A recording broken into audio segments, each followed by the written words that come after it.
Impactful, relevant, historic are just a few of the words that some of the attendees used to describe the Colored Child Welfare Conference, the only foster care conference in the state of Wisconsin to focus solely on the needs of black children and their families. There were over 300 multidisciplinary folks in attendance looking for answers to serve black children and families who are involved in the system.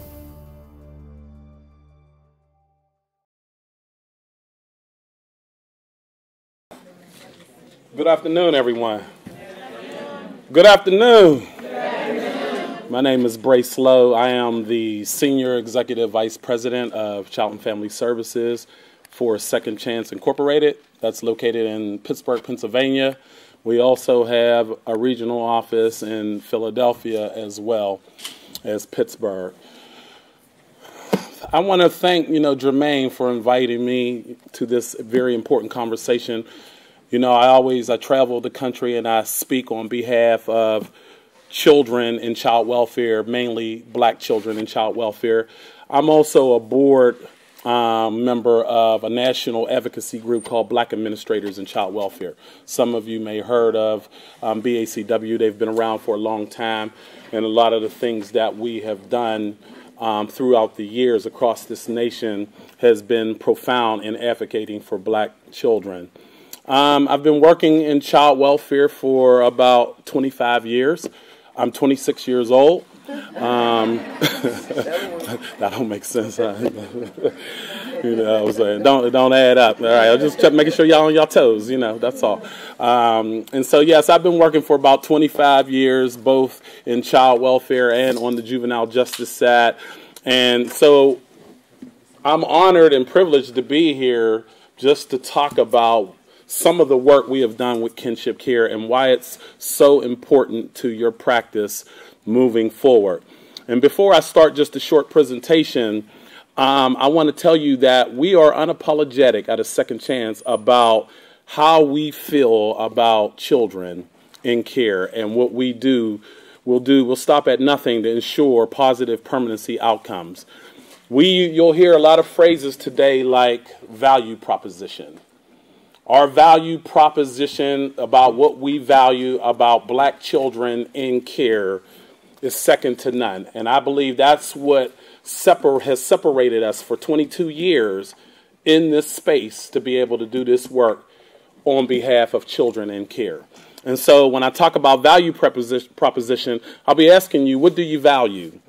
What do you value? Because what you value really is what separates your engagement tactics from others to be able to do what children and families need done.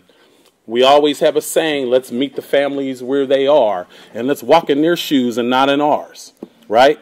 Anybody can tell me what that means? Because that's really what we espouse, that we walk in their shoes and meet families where they are, and we have to check our implicit biases and explicit biases at the door.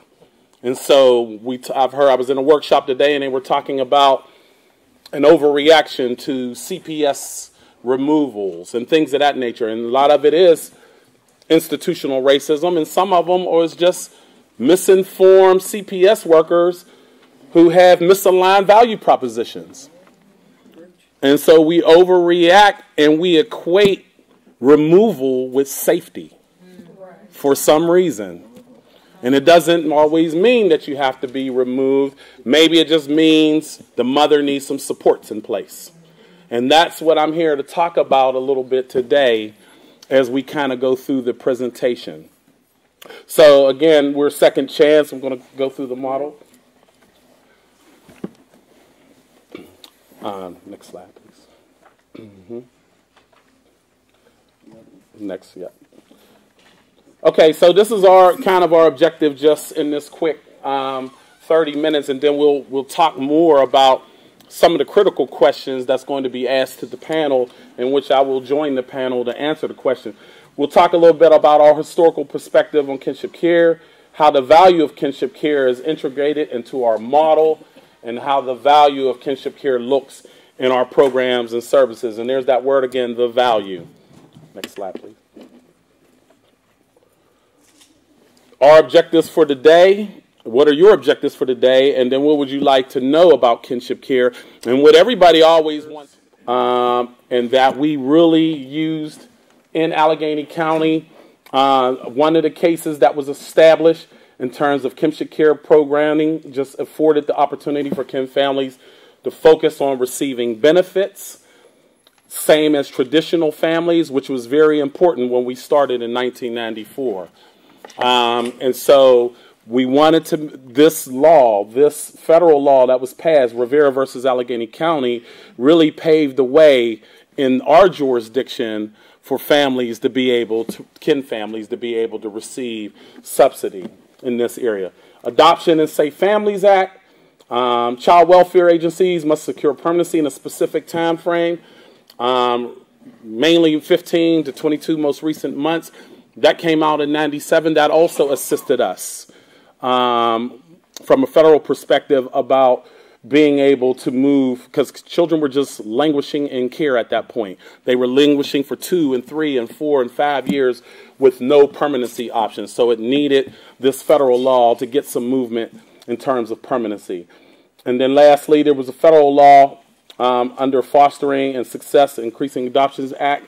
It recognizes the benefits of kinship care to allow caregivers to have a voice in court. And you all may not know that, but caregivers weren't never allowed to speak in court about what children in care needed and how they were being treated by the system. This act changed that. Next. Our history, kinship care as a strategy. We started in 1994. Our president and CEO and founder, Dr. Sharon McDaniel, had went through the system herself.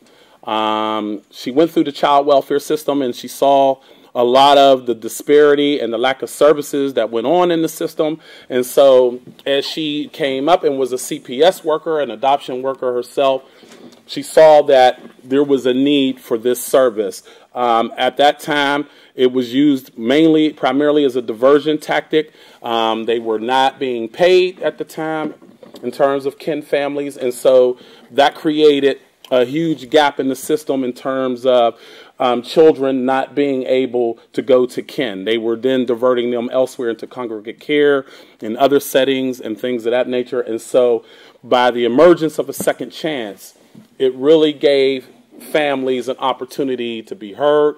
We've strengthened the community as a result of it. Our support groups and all of the other things that we do and some of the programs that you'll hear is one of the things that we have done throughout the years to really strengthen our brand. And so this was introduced in '94.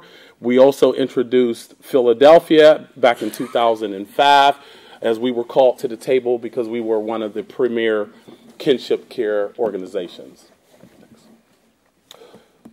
Next slide, yes. Some demographics. Here's what we look like.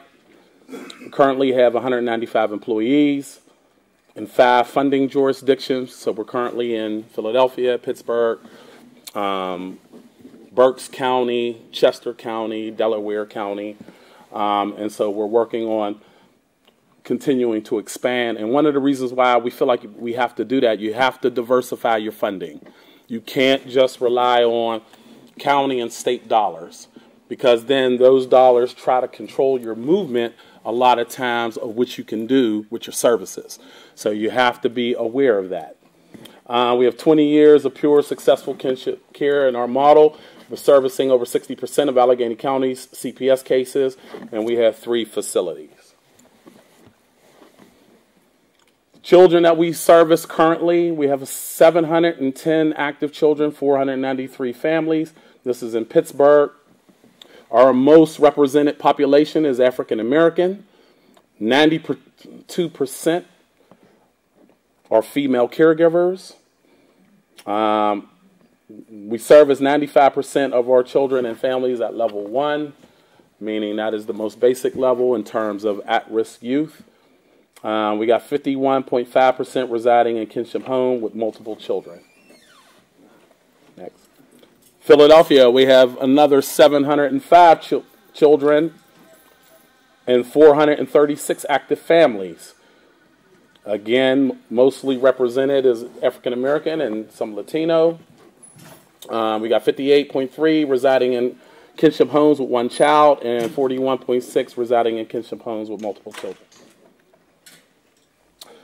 Service region, and this is just by the county, both Allegheny County and Philadelphia County. You can see the numbers there.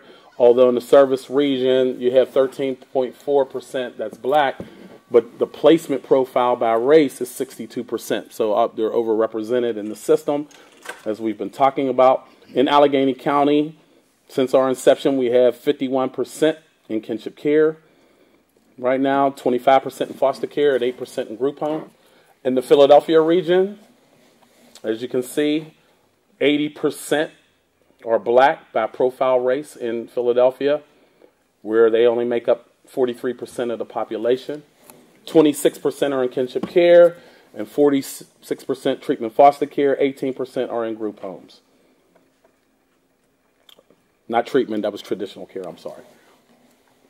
By gender, we have 53% female, 51% black, 37% white, and other. And that's just in our system, a second chance system, as they were referred to us. So I wanted to give you the disparity between what's happening in the county and then what's happening just in our system. We have 100% of kinship care services in Allegheny County and Pittsburgh. And then our Philadelphia demographics, we are servicing 72% black, 90% are in kinship care, 10% are in general foster care. So we have a general foster care unit in Philadelphia that we inherited from another organization. But as you can see, we mainly do kinship care services.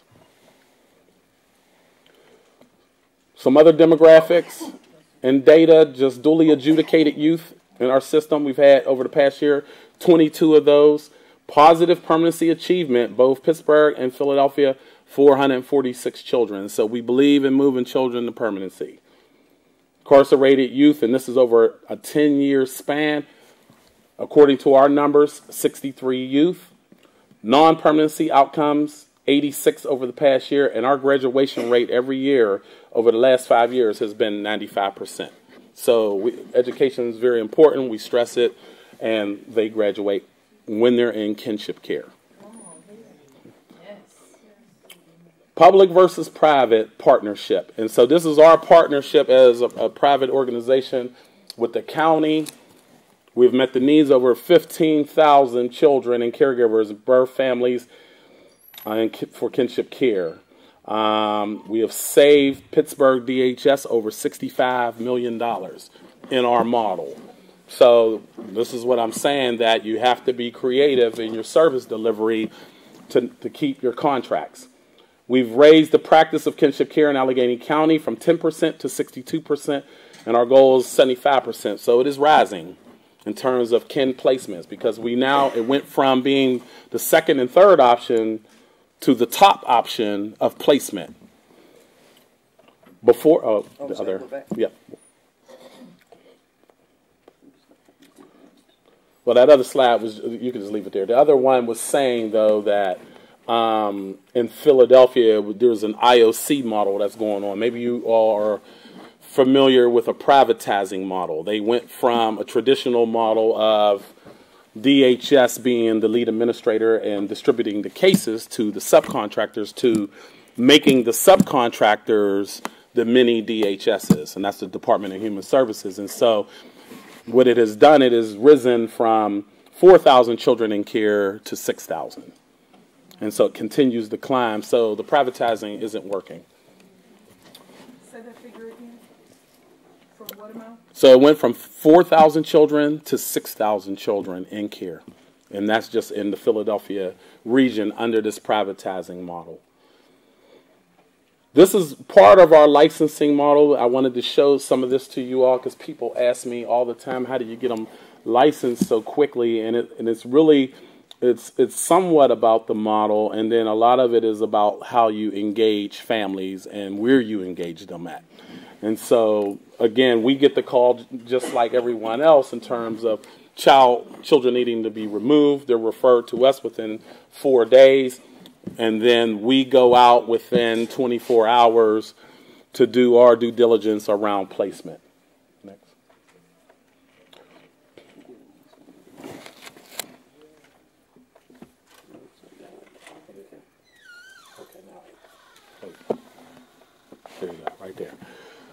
Okay, so then phase 2, we got on initial visit, and there's a slew of paperwork that we have to do, just like everybody else. So the paperwork remains the same. There's 15 hours of training because we went down to the minimum per the state regulations.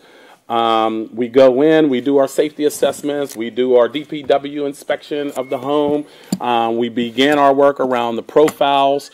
We do our due diligence around ensuring that we complete the initial clothing allotment. We give emergency funds up front if needed. So that's different than a lot of jurisdictions. I know a lot of jurisdictions don't want to give upfront money for one reason or another. We don't believe in that.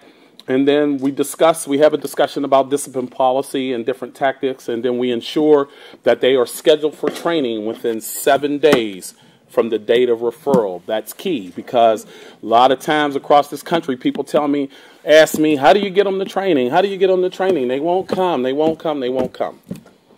And we seem to be able to get them to training. It's really in our value proposition and our engagement tactics. Just to clarify, so that 15 hours of training is for the kinship caregivers? Mm-hmm. Okay, thank you. Yes. And the training is called enrichment workshops. So they are for the kinship caregivers. They come in, they go through 2 days of training. We'll either do it at our facility, we meet them in the community, we'll do it in their home. We do whatever it takes to get it done because the clock is ticking. That's to become licensed as per the state? That's to become licensed as per the state within 60 days so they can draw down on 4E. Yes?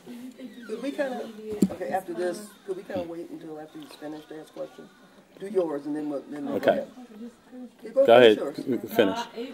That was amazing to me. I was just wondering, is it because you did provide immediate assistance?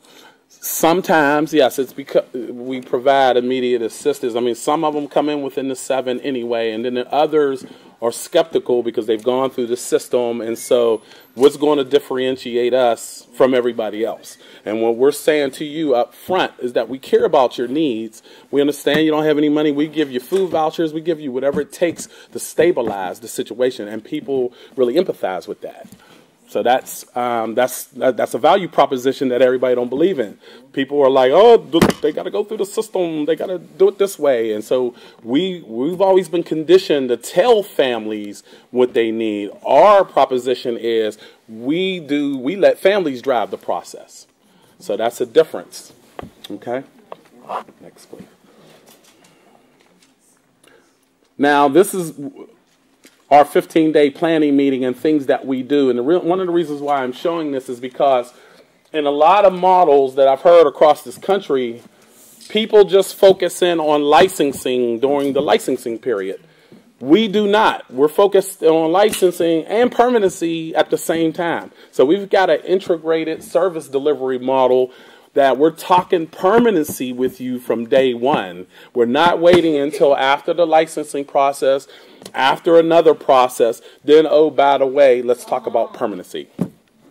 And so if you're doing it from day one within your 15-day planning meeting, bringing the extended family together, putting the permanency goals within the ISP, that is something that you have to do. Then you'll find yourself certifying within the 45th day because you've built a rapport not just around systemic process, but you're talking about well-being and permanency of the child. And we've found that the families take to that. Okay? Transparent conversations, as I was talking about concurrent planning going on at the same time in terms of reunification, adoption, and subsidized permanent legal custodianship. And so we have plenty of options for families depending on what's going on. And so I'm going to be talking shortly about our birth parent program because we work with the entire triad. And so that is very critical when you're talking about kin placements. You have to work with the entire triad and not just with the child or the caregiver, and oftentimes the birth parents are left out. This is what you're talking about in the conversations at your 15-day planning meeting and every meeting beyond that when you're talking about permanency. Next. Okay, some permanency practices, and this is a framework that we developed. We create a casework mindset where permanency is valued, so we value it from day one, as I mentioned. We work intentionally with the kinship triad in our pursuit of permanency. That is critical. A lot of times, all we hear is, we don't know where the birth father is at. We don't know where the birth mother is at. They're on drugs. They're running. They're here. They're transient. They're not adhering to the rules and regulations. We hear that all the time. And so folks love to give up on that. We do not. We go to the jail. We make it happen. When you come out of jail, we've got a program in the jail. So when you get released, you come to the support group so that we almost force you to be involved with your child, because that's the only way really that you have to do things. You cannot leave the birth family out of this process. And that, again, that is a value proposition. Some people believe if you abuse your children or you neglect them, you don't deserve a second chance. And we believe that you do. All right, not yet. We use the integrated engagement model to strengthen the permanency work, and so you'll see the model coming up. And then we use a phase strategy called Steps to Permanency to broaden our permanency services. Our Steps to Permanency, we really follow steps that lead up to what we call permanency roundtable meetings. You have this 15-day planning meeting that you have where you develop the goals. We'll use family finding to find extended family members in case we run into a snafu in terms of placement for the child after the caregiver, if the caregiver doesn't want to be a permanency option. Then we'll have meetings after that, roundtable meetings, to continue to move along towards permanency. And so we move our children to permanency from 12 to 15 months after removal. And so that is a very, very aggressive timeline, but we believe in doing it that way because we want the birth parents to be rehabilitated. We want the caregiver at some point, they've done their job. If they don't want to adopt or what have you, we want the child to be in a stable placement and faring better. We utilize specialized model of permanency to address the needs of the youth, and so again, we'll specialize it depending on what the circumstances is. We run into a lot of problems with our teen youth going to permanency. So a lot of times we don't know, they're just languishing in the system. They're not necessarily going to school, but they don't, whomever has them, they're acting up. They don't really want to adopt. So what do? We at least come out with some type of permanency pack that says that you'll always have somewhere to be able to go, even if you go off to college, because I know even when I was in school and I wasn't living with my family, I was living with someone else, but I never knew if I could return to them after I went to college. So when you have this permanency pack for children, they always know they have somewhere to come back to. And even if they don't go off to college, I think we found that that's more important to them, that piece of paper with a signature of both caregiver or whomever and the child on it, they value that. Another value proposition of ours. Next. Okay, there it is. So here's the integrated model. As you can see, the kinship triad, our ASCI PLC casework services, that's our case management component. Our DHS is where we get the referrals from, and then you see our permanency services. Our TCAs, that's the transportation case assistant, in terms of they facilitate the visits between the birth parents and their children, because again, we're working towards permanency, so one of the ways that the court always imposes that visits have to be occurring, so we figured we'd have a transportation unit. Our FACT program, that's family and children together, and what we do with FACT, every child that comes into the organization, every referral we get, we go through a referral process, not only just with the caregivers, but with the birth parents. And so it's those workers who go out and locate the birth parents. That's why we've had to be able to diversify our funding, because without that, we would not be able to reunify and have our permanency service and have the success that we've had. So you've got to, some kind of way, be creative about how do you move your workers into the birth parent side of things to be able to be working with the complete triad. Okay? Very difficult. Easier said than done. Lastly, our steps to permanency. Again, I kind of went through it already, but FACT is introduced in phase 1 from the door, and that's our family and children together process. We didn't always do it that way, and because we didn't do it that way, we did not have as good permanency numbers as we have now. But when we inserted FACT, our FACT program, into the phase 1 in terms of the referral, so after that initial visit, when you're having that 15-day planning meeting, again, that birth parent referral goes to the FACT program, and they do their diligence around family finding and searching for the birth family. Okay, we talked about our enrichment workshop, which is called SARCS. That's Standards for Assessing and Recognizing Kinship Strengths. That training occurs, and so after that training, it really is very robust and educational and informative to the caregivers, and it gives them a very good understanding of how to manage the children in their home. A lot of times the curriculum isn't specific to kin. Ours is. So we really took the time to make it germane to kinship dynamics. Pursue the permanency alternatives. And then we do post-permanency follow-up, again, with FACT services. And our SWAN work begins, and that's still within our permanency. Prior to 3 months to closing, we have a permanency planning meeting. A lot of times, that's how we keep our reentries down, because you have to have preparation to get acclimated to moving to permanency. And so we're already working on that 3 months before the permanency is supposed to happen. Okay? Then we do stabilization and follow-up in terms of our post-work, our post-permanency work, and aftercare. So that is really the phases that we do in our phase strategy, steps to permanency. Next. And I think that's it. How much do the caregivers get paid? $21. For your kinship program, how much? Overall, you mean how much do we get paid? No, The kinship caregivers, $21 a day. $21 Mm-hmm. a day. Yes. No, a day. A day. Yes. Is there a light-kin component? Excuse me? Is there a light-kin? Like, could you do this program with someone that's like a godmother? Yes, yes. They don't all have to be related. They could be close relatives. They could be close friends. We call that fictive kin. Yeah, what do you call it? Fictive.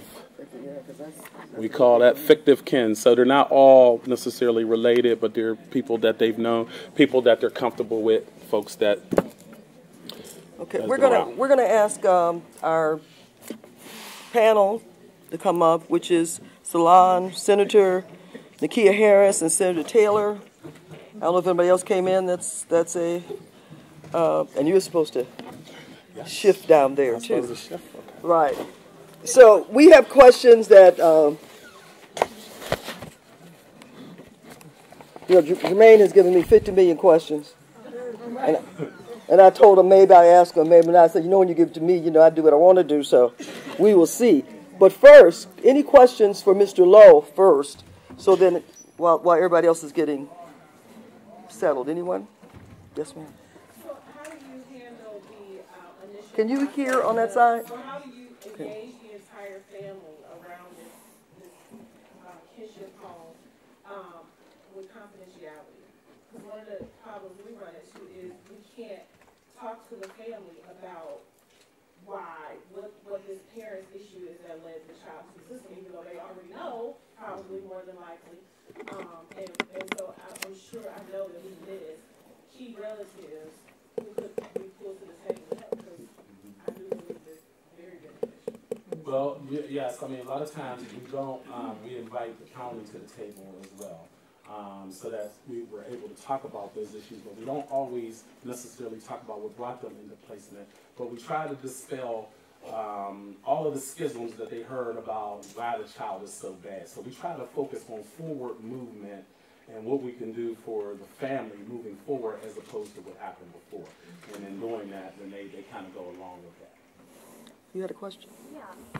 How frequently, or I should ask it, like what rate has the family who's taking placement been previously involved with the child? Or are you getting a lot of family members who haven't had contact with their relative up to that point? Yes, we have a lot of family relatives that had not had contact. It's only through our family finding do we find them and bring them forward. But one of the pieces of the family finding is because depending on the age of the child, no one has actually asked the child, where would you want to go? People making assumptions about where to put them. When you ask the child, they tell you who's in support of them. So try that method. That's what we found. Have you get legal parties like district attorneys and guardian items who are parties to the case to kind of buy into what you're doing? So I think sometimes when we're trying to do something creative with the case, maybe adoption has fallen through or something like that, and we're trying to then lean back on the family, we get some pushback from legal parties. Yes. Relationship. I mean, it's been very difficult. I mean, that's an excellent question. We've had to build relationships over all this time because we've always had a lot of pushback about what we felt like was best for the child, and it was always based upon what the family told us, but the people didn't always see it that way. So the legal representation, one of the things that we've done is that we said we want to bring them in and have a values training specific germane to legal representation and judges, and see if we can all have a commonality around how to service kin families, because kin families are unique, let's face it. Just a minute. There was a question. Was there a question up here? One of the things that troubles me oftentimes is how we use the legal system, such as background checks, to disqualify or to discredit viable families. Now, many of the family members shouldn't have been around all their lives, and when there's an incident with a viable family and you look at them as a viable resource, someone discredits their credibility as being viable parents. How do you get around that? Because parents should have to they brush something. Right. I mean, that's a good point. I mean, we have gotten around that. I mean, we've been able to, for whatever reason, get the judges and whomever to go through the waiver process, depending on what the charges are, if they're non-Title 18 and things of that nature, then we've been able to get waivers and to be able to continue to give them an opportunity. And you still have, both sides yapping about, not being the best option and things of that nature. But it seems like as you move through the process, a lot of that dies down if they really have what's in the best interest of the child. Okay, I'm going to ask one more question. Oftentimes things occur immediately. Mm-hmm. And so how long does the process go to make sure it's a viable placement, it's a stable and permanent placement?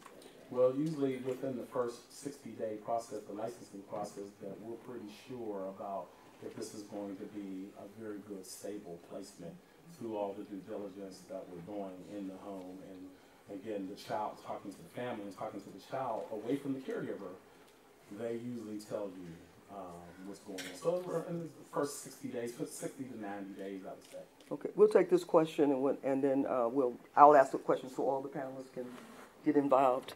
Go ahead.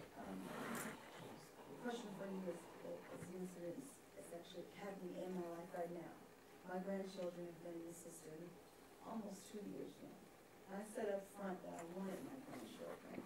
So I'm the viable source, I'm the maternal grandmother, but it seems like the system is working against me. And because my granddaughter's a certain age, they moved to try to place them with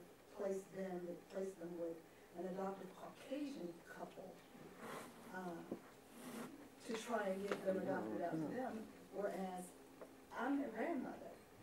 I've done everything that they have told me to do. It's all, every time I do something, then they turn around and add something else for me to do. And I still don't have placement of my grandchildren. What jurisdiction is this? I wanted to speak because what you're talking about is so different than our reality. And so I wanted to bring us back to reality of where we are. But I wanted people to ask all the questions that they wanted, and I was trying to wait my turn. But her statement, right, put it right in there. Her statement throws us right where we need, to really go, and to be able to speak about the reality of the program that you spoke about, and the word kinship that you use compared to the word kinship that we use. They are not the same. Right. Your program gives more than we give in our W-2 program. Mm-hmm. Those are kids who with their parents. Yeah. But this is years of, though, I understand what you're saying, because that we fought through a lot of cases like that, and we had to build relationships. It took years to get to this point. It wasn't always like that. We've had lots of grandmothers where the first point of order was to try to put the child somewhere else, even though the grandparents was doing everything that we asked them to do. And so it has been an advocacy battle with the judges, you know, with the DHS and the county, and with the advocacy groups. The child I'm going to answer these questions first, then I'll let other people ask. So it's the leaders in place. Okay, could we then, I just would have the panelists each kind of introduce themselves just a little bit, and based on the conversation so far, if you want to make a statement, that's good. Yeah. So I'm a State Senator Nakia Harris-Dodd, and I am actually an example of having been a kinship family, was in foster care as my grandmother was my kinship foster care parent, but at that time we were getting just straight foster care.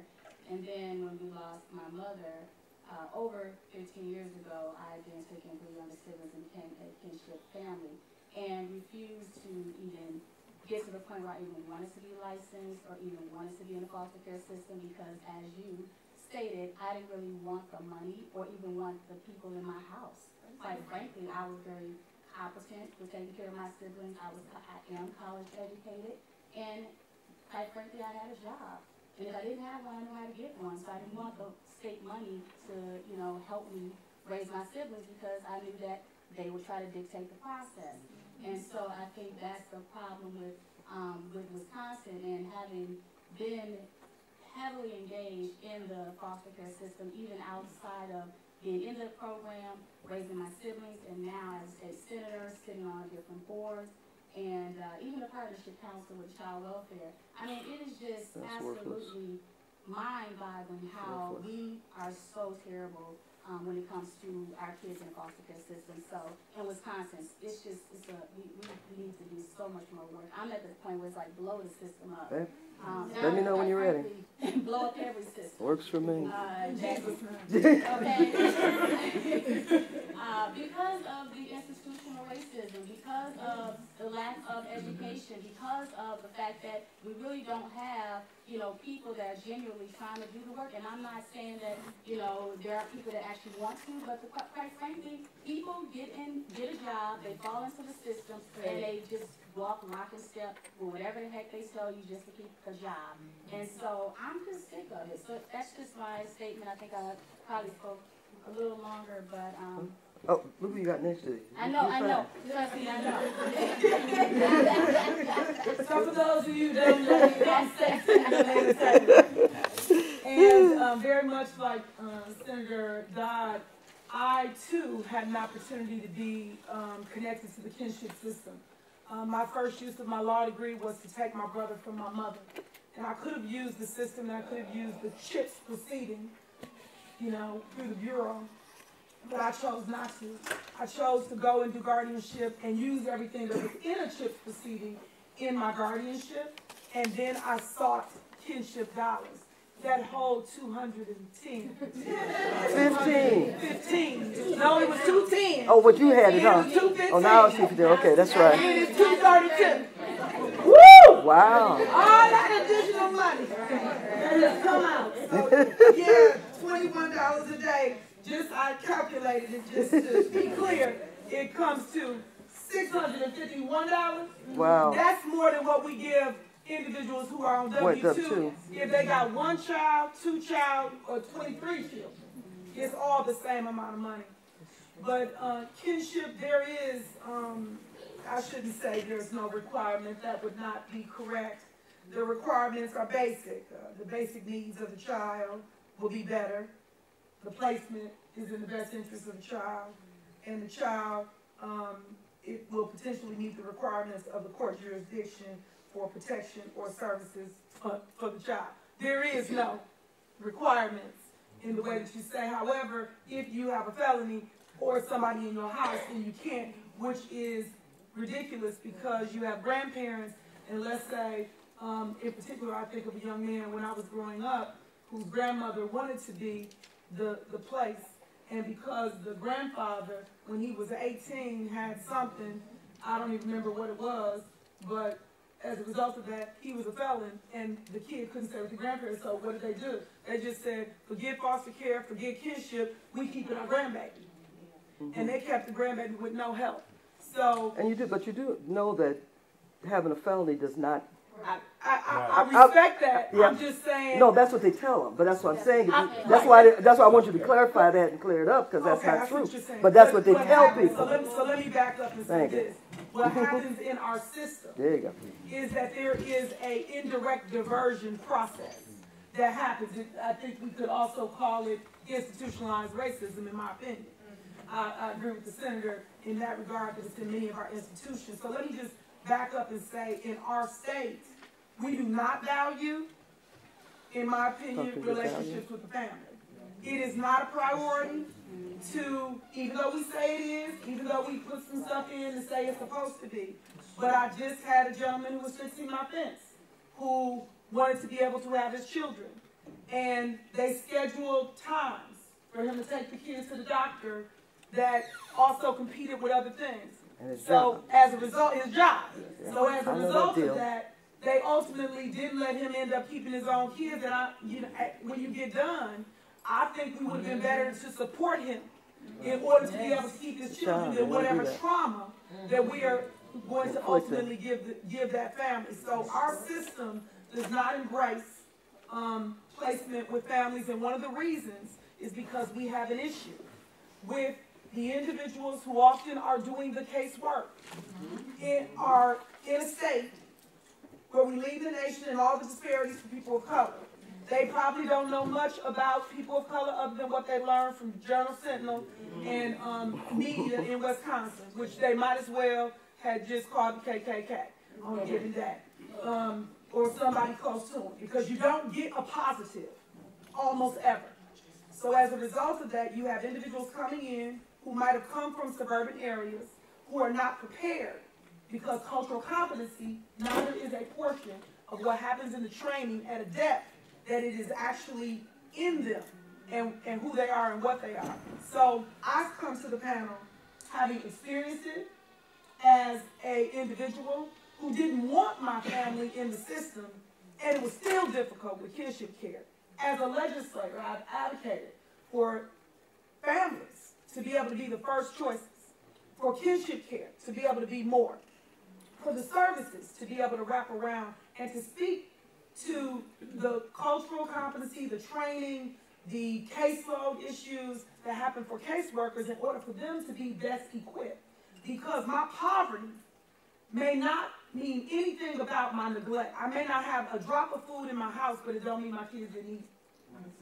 But if you don't know that and you don't understand those pieces, houses and eat, right? Exactly. You know. We know how they do. That's how we do that. Yeah. So that's what I bring to the conversation. If I was to build off of the great model that we heard about, I would say a piece that is missing, that is the key piece, is not really the judges. It's not really the prosecution. It's the legislators. We have a system that is designed to hurry up and get kids into adoption or something. How quick can we make the process happen? And then what we do is divert parents so they can't work in that rapid fashion in order to get things done. So which is why we have the disparity of more children that are displaced out of their homes compared to white and black families. And so it is a legislative issue, because I have fought that issue constantly, because DAs and others go to lobby legislators to say we need a system that hurries up and gets permanency, not believing that permanency might or should be with some family member, and giving that family the strength that they need, the nurturing that they need in order to help that child go. Because in the end, when kinship is over, when foster care is over, and a kid reaches 18, we also are a state that don't provide adequate service for individuals that have aged out of whatever it is. So we just are creating a very good pipeline to prison.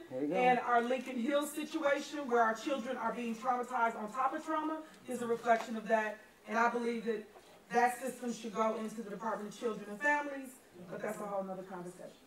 Okay, we'll let Solange speak. I think why Jermaine had me as the moderator, because he didn't want me to talk. Because this is hard. not to say more than I want to say. But go ahead. My name is Solanda King James. I have been in and out of the system. I really worked again. My 7 siblings, 6 siblings, and so we were 7 of us. So I've had hands-on experience on being neglected, going in and out of the system, being placed with family, and not really even being checked on through the system. And so I know the ins and most of the outs on how to be neglected by family and how to be neglected by system. Because we only check once a year if they still eligible. Right. Nothing about services, quality, they good in their health checks. That's right. None of that. So, but again, so we're clear on, certainly the false information still gets out there. The issue, as you know, saying that if you have a felony, that, you know, that you can't, no, we didn't get them because they have a felony, and that's not true. I mean, I find out from folks because they're saying that what they do is they tell folks because of the character issue. Yeah, well, let me say, but they're also supposed to be checking because it depends on the felony, depends on the length of time. But these are things that are not looked at. They just look at that and say, we dismiss them. If they go and do a check, it's amazing the number of families. I'm just shocked at the number of families that never get picked. Sisters, aunts, uncles, grandparents. They think are too old. They have a thing about age too. They think they're too old, so they can't do anything. There's many reasons why families. And I'll tell you very quickly, and I'm gonna promise try not to say anything again. But we had a case where a grandmother had 4 kids in kinship care, and she took care of them for 2 full years, and then asked the Bureau if they could just help her with this last with her utilities for this last winter and stuff. Just help her with it just for that month. And I'm standing there looking, so this is no hearsay. So I'm standing looking, and the Bureau worker said to her, well, no, if you can't just take care of, you can't do this yourself, then we'll just put them in foster care. I mean, she had been taking care of those kids for 2 years. It never asked for anything. I mean, this is what I'm saying, that this is just unbelievable. But foster care, they can go and have anything. And I think that is a major problem. I think Jermaine's going to kill me, but that's okay, because I'm going to take some of these questions out here. I'm not asking his question. I'll look at this question. Yes, ma'am. Ask the gentleman a question. On one of the slides, if I'm not mistaken, your age out was 21 years old? Okay, that's not our experience. Yeah. It's 19. And then to kind of piggyback, too, with even the felonies, I work with the youth in group homes.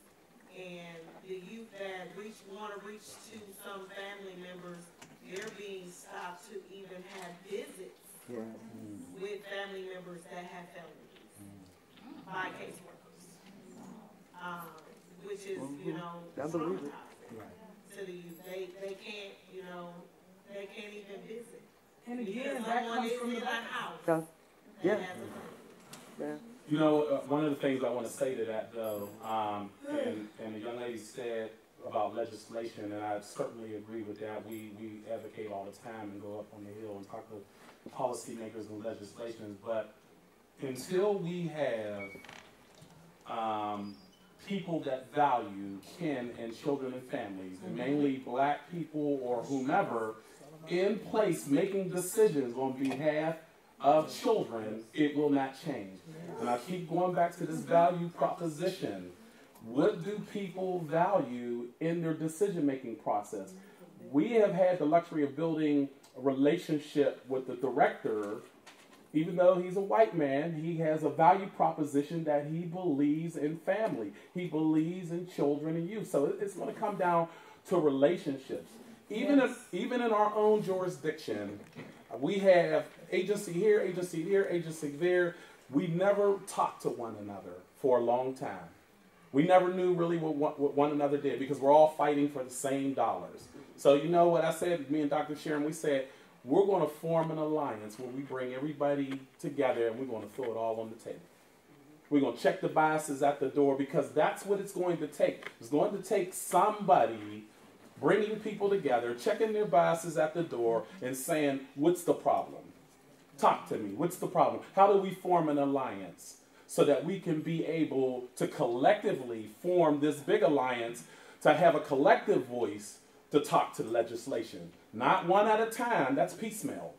Collectively, that's how you get things done. Yeah, and we also have to make sure that we have, because you're saying that, you mentioned that, I just want to say that we can have black people that shouldn't be doing it either. Yeah. I'll just put that out there because we got that now, and that's far from any help. We have a black person that's over the whole Department of Children and Families, and it doesn't work. He has no relationship with the black community, and that's really clear. So I'm going to go ahead. Too is that, as I would say, leaders in high power, they do not understand the dynamics of some of the culture, you know, things that we go through. When I got custody of my sister, I was 17, so I didn't qualify for kinship. You know, they gave me $60 more on my welfare check because I was a teen mom. You know, I was 18 I was 18 by the time I got custody of her. I had just turned 18. So the only thing they would give me more is $60. And you trying to go and try to get more help, no resources, you know, and all you would give me more is $60 and maybe $75 more, on my food stamps, you know, but there was no educational services provided. So to me, we have to even start up, you know, up at the top as far as like he said, building relationships, trying to understand what's really going on. I even see it in the educational system. They're making decisions as it relates to the young people's education. You know, they're taking money out of the system, and nobody really gets to the root of the issue. Nobody gets to the root of the problem.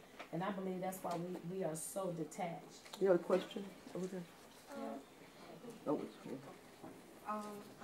the great auntie of a 10-year-old autistic young man. That's another one of them. And I said we because my mother was the licensed foster lady, and she was totally issues. They passed them on to me.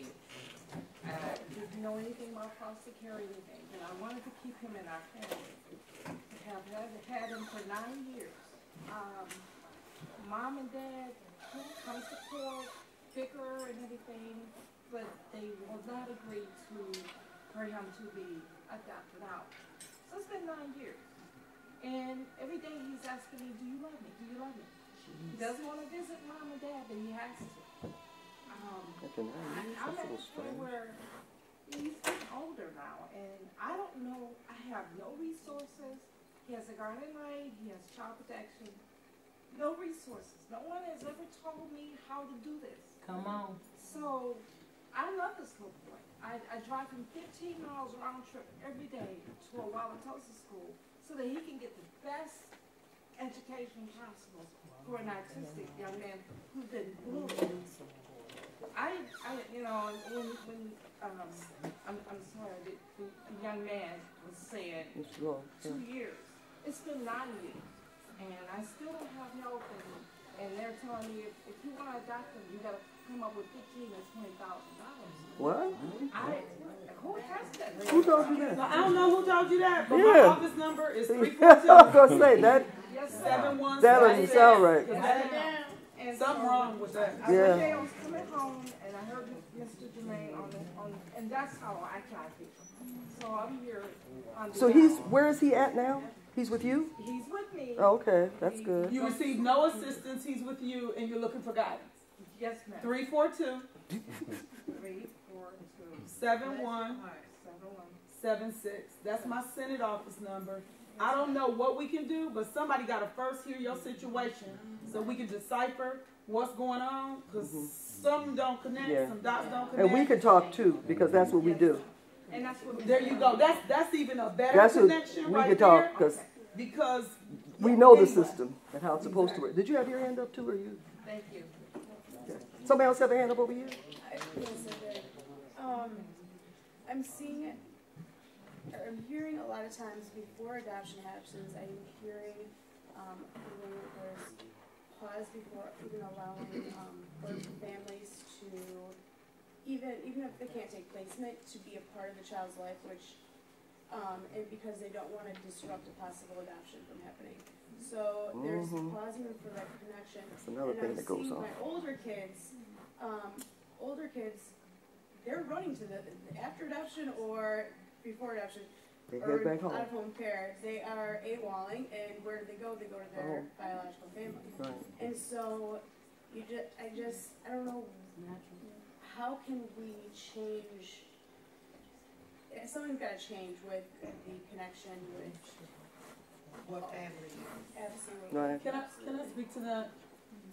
So the first thing I think I want to say is, you know, I've watched Democrats be in control, Republicans be in control. I've watched white and black and male and female individuals be over the components that affect the children that we're talking about and the systems that we're talking about. And if I was to say the thing that I feel is the most important, because there's always been the talk that policy would be, you know, reunification and, you know, the tree and put the family leaves on and, you know, all this stuff. But what I see is the front line, right at the case level. If the individuals there don't have the value system that you speak to, that's it. I have learned that the rest, we can talk till we blue in the face. But it's the individuals on the front line.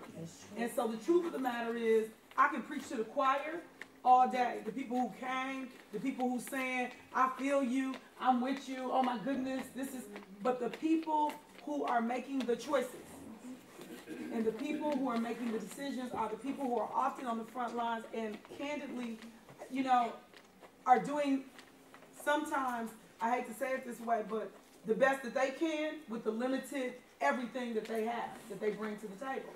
And sometimes maybe it isn't the best that they can, but it's all that they're doing. And so I personally believe that if you're going to advocate for something, there has to be advocacy for those issues of diversity in staffing, not only on the front lines, of course, but up to management. And you've got to deal with people being prepared, adequately trained to be prepared for what they may have never seen in the course of their life.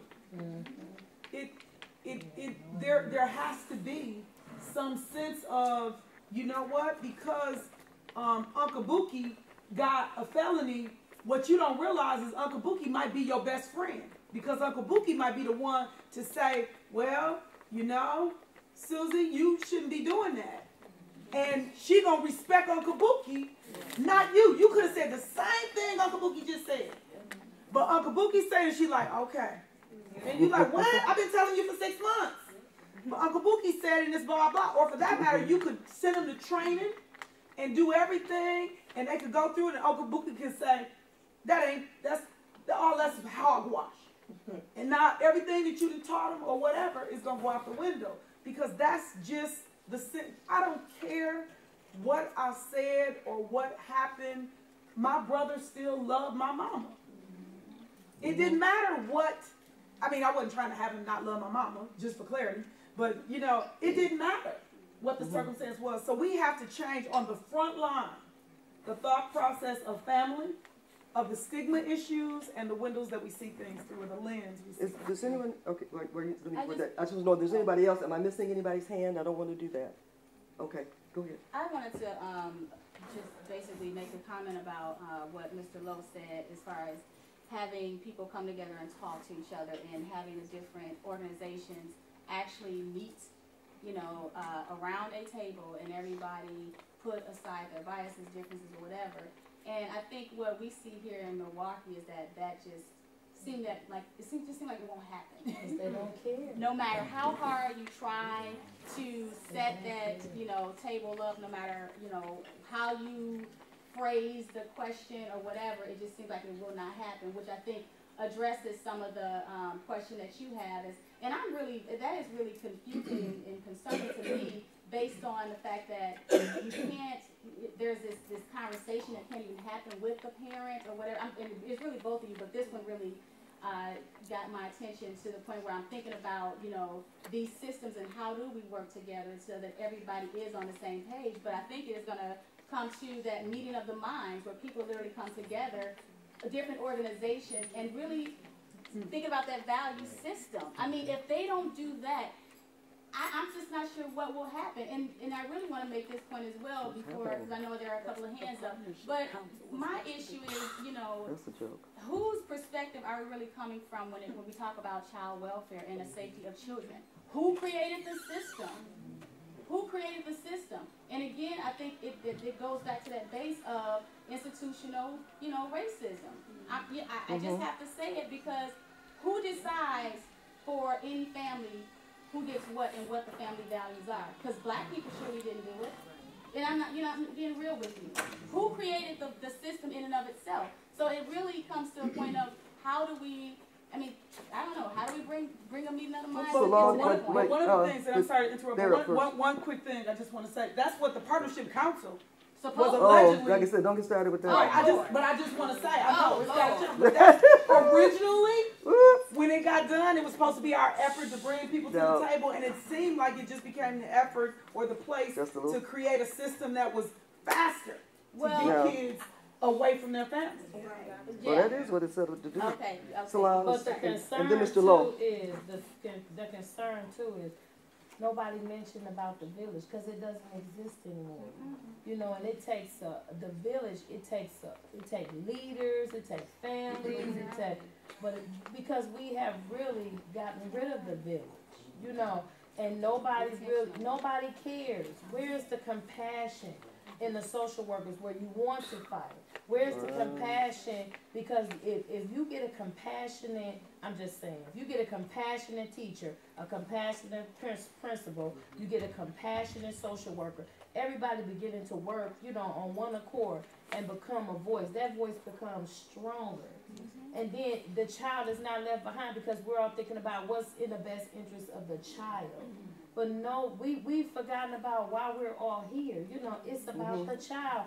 Who is going to cry out for the child? But to answer the questions you asked, that I know it's rhetorical.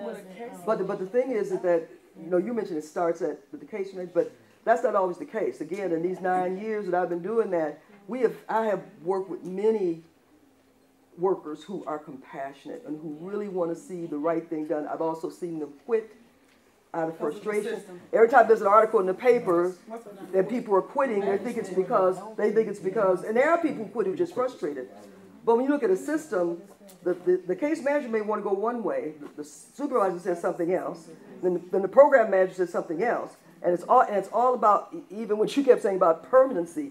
Permanency here in Milwaukee is getting them adopted and collecting their bounty. They're $8,000 per every kid that gets adopted. I don't know if folks know about that or not, but they get $8,000 between 1998 and don't forget, even the kids that get in foster care, we said 232 in kinship, but foster care is. But it's like everything. Everybody gets drug into a system that's not good. That's what we need to understand, Mr. Lowe. Yeah, if I can just follow up just on the conversation, I think. Are you? Who's next? You're next. I think a couple of things.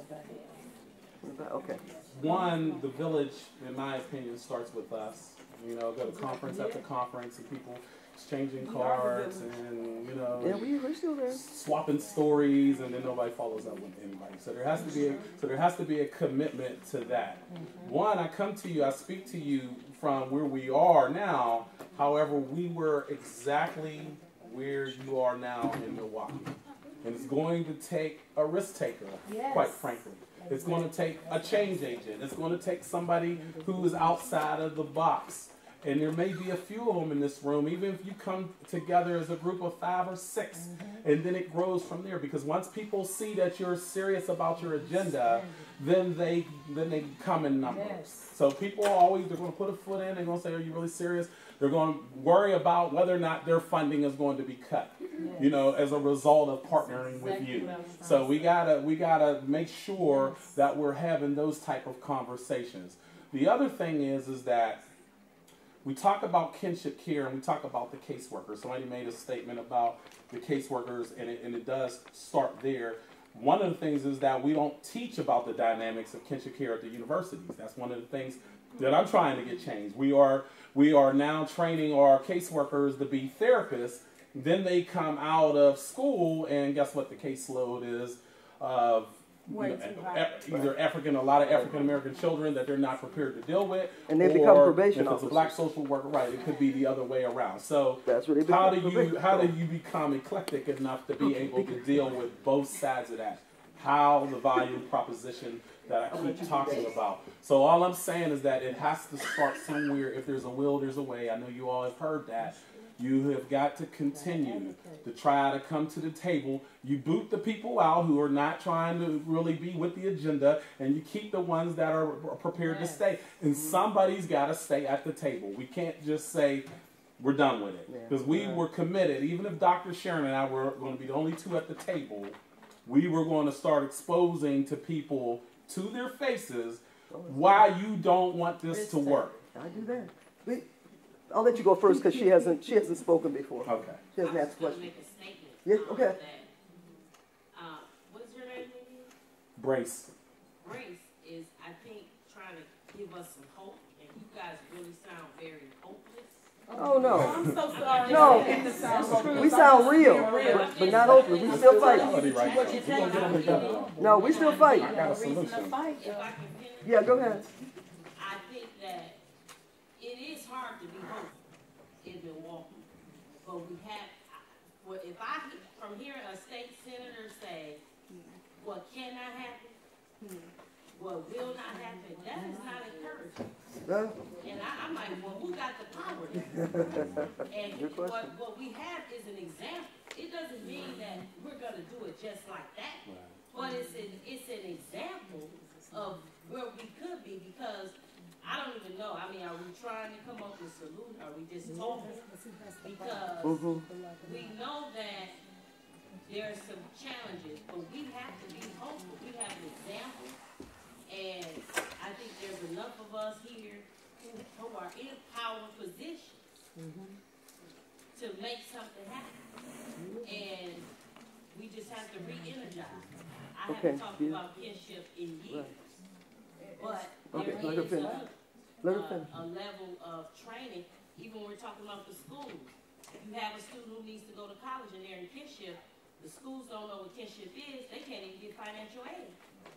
So there is work to be done, but I think we just have to be hopeful. Okay. You go and then you. Okay. So can we respond? We can respond to that? Well, we got a few people here. I think it's... Let you respond. Okay. So then, again, the question that I have is, what does a person like myself, I don't have a family, I don't have anything. I have the finances, the wherewithal of my own to take care of my grandchildren. I have said I don't want any of your money. Keep your money. Just give me my grandbabies.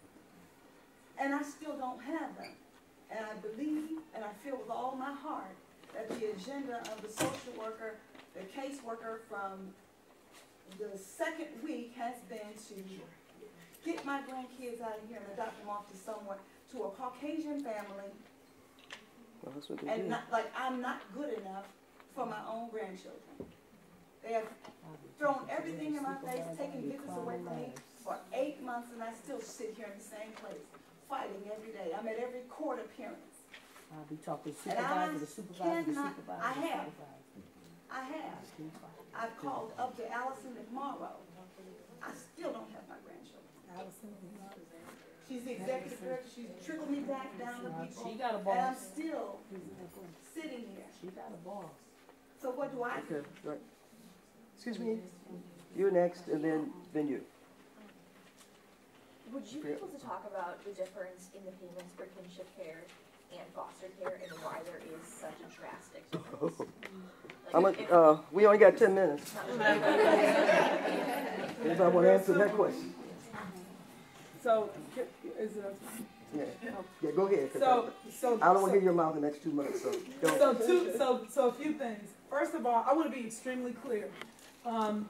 I did not tell you what you cannot do. Yeah. I told you what your reality is and where we are.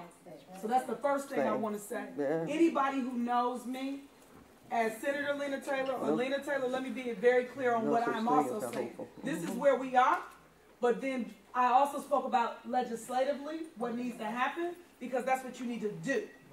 And that's where it's going to happen.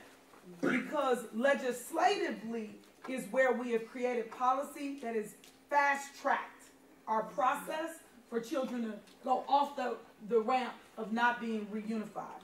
To answer your question about kinship care and foster care, and where individuals are and why those amounts are that way, again, it comes from the mindset of the people who create the policy.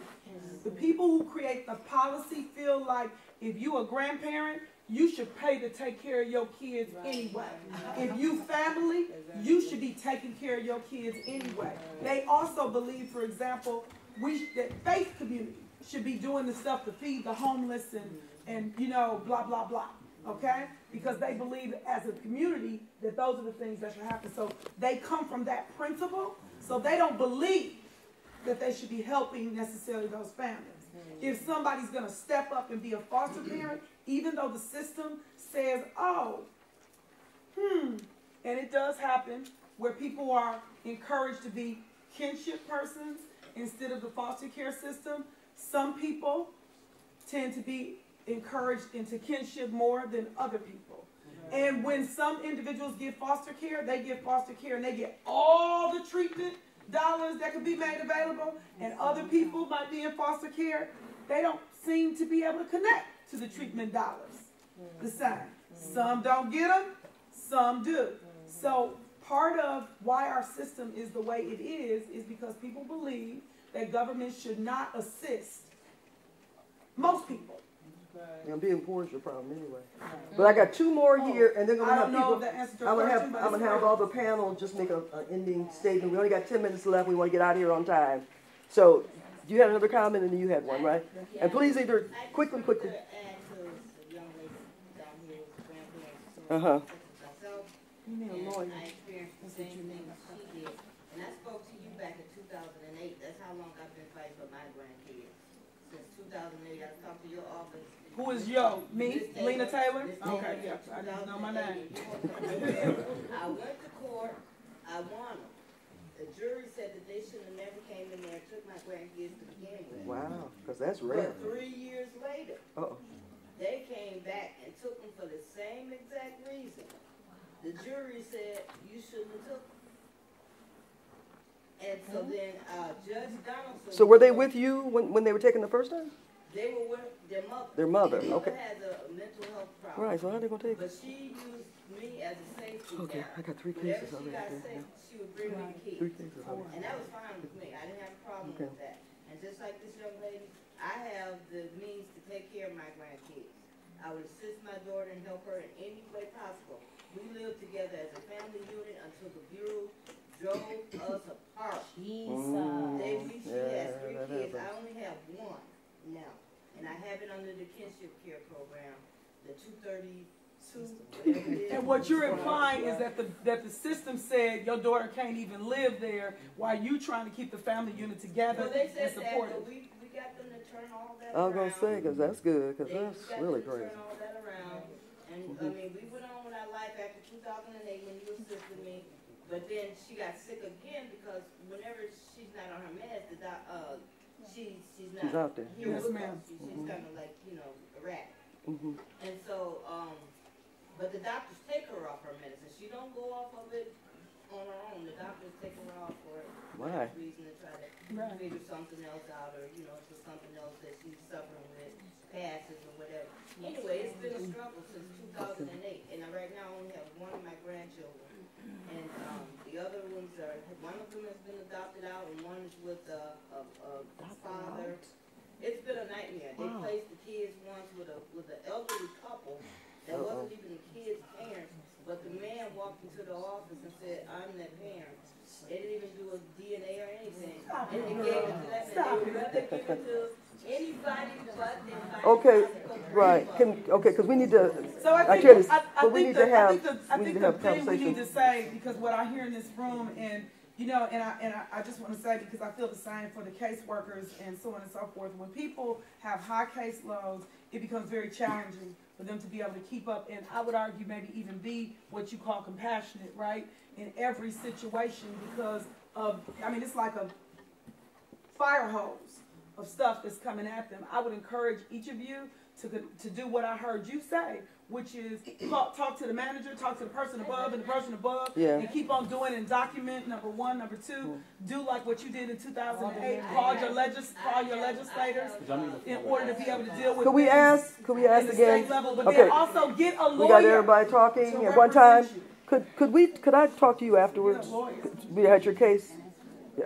I know how to call Allison McMorrow. We'll have a conversation about that. Okay, so could I ask just a few, no more questions or comments? Oh, not you.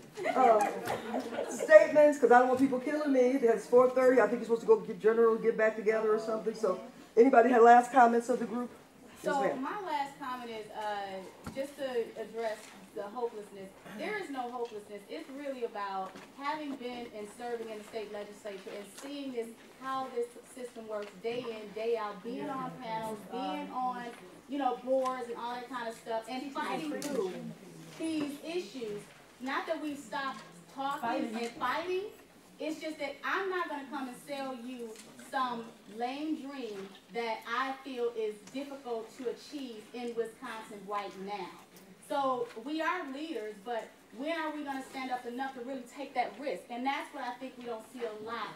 Even in the aspect of just trying to pull together groups of people as a state senator, having meetings, people don't show up, come, you know what I mean? There are so many different factors that have contributed to what may sound like hopelessness, but it's not hopelessness. Stay behind. Some of the frustration has to stay behind the scenes because we don't get to see the overall view that you see. So we need to see some hope. So even though it may, and we do give hope. But what I'm saying is, it may not how you're giving it out. You're It's just not saying how we sometimes take see it in. So it's and you're That's just true. coming because you behind the scenes and you know the truth. And Okay. we don't always see. I've experienced bad experience from social workers. I know they're all not, and then some of them are frustrated, some are angry, some of them don't know they need the training and the resources, so they can help families. But it can sound a little frustrating. Okay. Mr. Lowe, we're going to let you close this out. Well, thank you. First of all, I really do hear the pain. I mean, really, thank you all for the transparency. I really hear the pain. I even hear the pain from the panel and the frustration. And I'm telling you, there is hope. The one thing I would say is that I have a team nationally that goes state to state and works out these type of issues. We're scheduled to go to San Diego County. Then we're in LA County. We'll be on the ground there. Atlanta, we're going to help them with their issue. So Texas, Joyce James, who was one of the big advocates for kinship care, it was one of the reasons why I'm here, spoke to Jermaine. Jermaine said, we need you here. I am available to help you form this alliance group. And also, you need some kind of sub-chapter group of Black administrators of child welfare. What they would do is, they are usually retired. You're in Wisconsin. They're usually retired professionals who have worked this system for years, because then it's hard to really lash out at people when they're retired, because people will be fearful for their jobs in terms of making decisions. So you have this group that then talks to the advocacy group that you all are putting together, because let's face it, you've got to get small victories. I know everybody wants everything done at once. It's not going to happen all at once. But can we chip away at this thing in numbers, bringing the numbers together and chipping away at the issues and prioritizing the issues? We've got to have a values training in this area. We are available to do that, and then you all can do it for yourself, because you have to be able to have a value proposition to make appropriate decisions on behalf of children and families. And then the policymakers, the legislation people can be continuing on their end to chip away, because there's a game that you have to play. We all know that. There's a political game that has to be played. That's the bottom line. But we can be chipping away at this thing. So there is hope. Thank you for having me. I am available if needed. Okay.